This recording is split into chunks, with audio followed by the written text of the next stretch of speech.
Hey guys. So whoopsie daisy. So if you haven't watched my first video where I explained the setup of why everything is like this and why we're here, then you might want to go check out that video first, since this is the second in the series.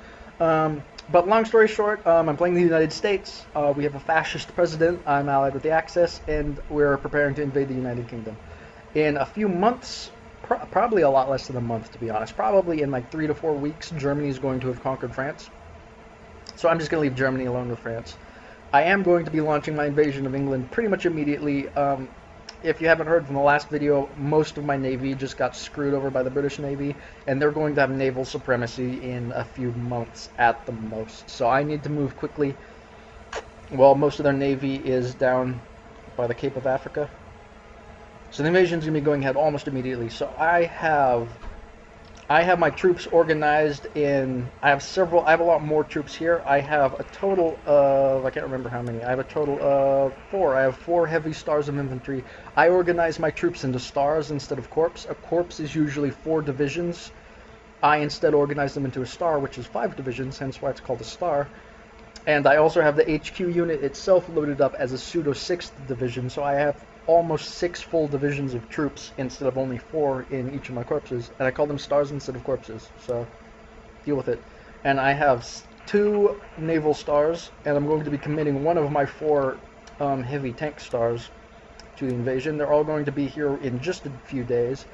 I have enough landing craft that I can take both of the marine stars during the initial invasion, and then within a week I'm going to be landing the heavy tanks in the areas that the naval infantry have already taken. So I'm expecting the majority of this plan to be pretty much finished in 2, maybe 3 weeks.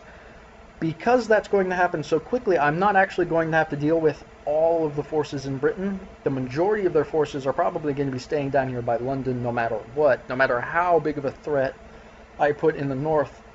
They're not going to be able, and because I still have the 3 heavy tank the 3 heavy tank stars sitting here in Ireland just ready to go. I'm pretty sure the British aren't going to commit everything to the defense at first. Even if they do, none of these guys are going to get there in time.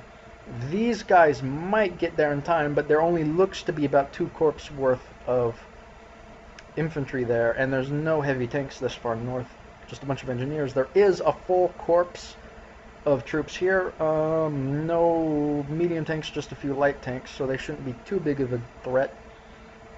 And then there's about half a corps of troops here, and there are 2 divisions, one there, and there's a marine division training way the hell up here that might be relevant, but I doubt either of them are going to be here in time to do anything about either. So the actual battle plan, boop, is right here.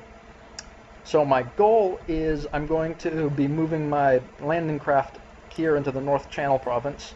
I'm going to drop one of my naval stars right there on Dunbarton, and I do speak English. With that said, I don't have a clue how to pronounce half of the province names. I don't know why England named all of their counties such goofy names, but I'm going to be slaughtering all of them, so I apologize in advance for my inability to pronounce British terms and British names. Like this place. It's Ar. Actually, I'm pretty sure that's Scottish. But anyway. So I'm going to be landing one of my infantry stars here. I'm going to be landing my other naval star in Ayr. And then I'm going to immediately split both of them in half, have 3 divisions each assaulting Glasgow from the north and south. The other 3 are going to move to envelop Glasgow. In less than a week, maybe even less than that, I expect to have successfully sieged Glasgow. They have a pretty decent coastal defense. But that's it. They don't have any actual land defenses, and I'm going to be surrounding and sieging it, and there's only a handful of troops there. They have almost no troops at all here or in Edinburgh.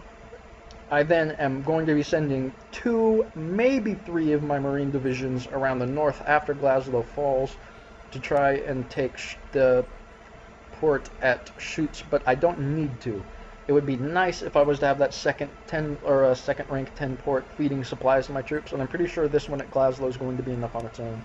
After I take Glasgow, I'm going to land my heavy tanks directly into Glasgow by using the port, which is going to allow them to land a lot faster than trying a naval invasion. At that point in time, I'm also already going to be having my naval infantry spreading out, taking Lanark and the majority of them sieging Edinburgh. After I successfully siege Edinburgh, I'm going to move most of my heavy tanks into Edinburgh, and then I'm going to be splitting my naval infantry to defend Dumfries and Lanark. Dumfries is optional. I can hold the line at Ayr instead, but it would be better if I had Dumfries, because if I have this place, the British can then attack that province from 3 provinces, and it's a normal land attack route. They'd be able to force me back even further. So holding Dumfries, it also means that Lanark, they could attack Lanark from Haywick and from Dumfries if I let them have Dumfries. If I take Dumfries and I hold Dumfries, I'm only holding 2 provinces that can be attacked over land, and only one of them can be attacked from more than one place at a time. I believe I can hold these 2 provinces indefinitely. Assuming I can hold this flank, I can absolutely hold Edinburgh basically indefinitely. My heavy tanks have a massive defense bonus in urban areas, and if they're attacking Edinburgh anywhere but Lanark, they're going to be attacking across a river, so they can attack it from 3 provinces at once, but all 3 of those provinces are attacking over a river, and because I have heavy tanks, they're going to have to be attacking with a large amount of anti-tank infantry or anti-tank guns, all of which are rather heavily and notoriously bad at river crossings. So the only thing that they even have a chance at forcing me out with, they can't use effectively over the rivers. So I don't expect it to be difficult at all to hold Edinburgh, assuming I can hold the southern flank, which is why holding these 2 places is so critical. If they take Lanark, they can then press north and take Schütz, at which point, if assuming I don't have the north, they will have cut me off from my only supply route, and then I'll be screwed. So I have to hold the southern flank. But holding the southern flank shouldn't be too difficult either. These are hill provinces, and I'm going to be purely defensive. I'm not going to try attacking at all. I might press forwards. I might press a little bit further south if I can, but it's not going to take a lot for me to retreat back, and then I'm just going to hold the line here. Because of how good of a defensive position this is, it's going to take everything they have to force me out. Unfortunately, I still have 3 stars of heavy tanks down here, and almost all of southern England is nice wide open plains, nice and easy. Just my tanks would just roll through there, no problem, even with most of their forces there. So they can't use most of these forces to try and force me out of the north. Otherwise, they're going to be opening themselves up to an invasion on my own with just the 5 stars of heavy tanks and the 2 stars of marines. I'm pretty sure just those forces alone I can take England. I only need to make 3 naval landings, 2 of which are going to happen way before the Royal Navy can get back from where they are by Africa. So basically Britain didn't really have any serious choice here. If they wouldn't have sent their navy to the Cape of Africa, I would have destroyed all of their convoys, and then they would have been screwed in the long term. Because they have sent their navy down there, I now have a short window of opportunity to start this invasion. If I can get this invasion off quickly enough, and if enough of their forces move up, I might be able to push up the invasion of Cornwall, and we might be seeing that really soon. Probably not, though. The ultimate goal is to, within 2 to 3 weeks, have this territory. I can defend from the north, too, if I have to. There's only 1 province they can attack me that's not coming across a river, and I only have to garrison 2 provinces with troops. It's not like a massive front, so I'm going to be able to concentrate my forces effectively. They're not going to be able to concentrate their forces effectively without attacking over rivers, and they're attacking into urban territories again, or they're attacking across a river. So I should be able to hold these 2 provinces with my heavy tanks alone. I then just need to hold this one and these 2 with marines, and I'm good. So I think those 3 stars of troops I'm going to commit up here should be enough.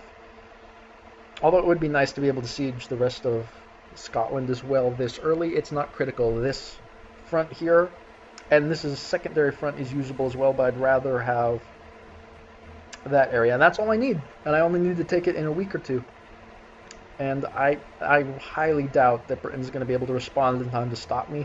I'm committing a huge amount of troops to this small area, and it should work out fine. So tune in to the next video to actually see this somewhat complicated, but not that complicated invasion strategy, and see if I can then hold the line long enough to distract the troops. And again, that's the ultimate goal. The ultimate goal here is to give Britain 2 choices. They can either commit all of their forces to push me out and open up for a southern invasion, or they can let me stay here indefinitely, and I will then, I don't know, then I'll have to wait for Germany to start an invasion up here or something before we can split the troops enough. So, long story short, I think Britain is, in the long term, completely and utterly screwed. So, as I said, tune in for the next video, and I shall begin my conquest of the key. Oh, I suck at speaking. Tea joke.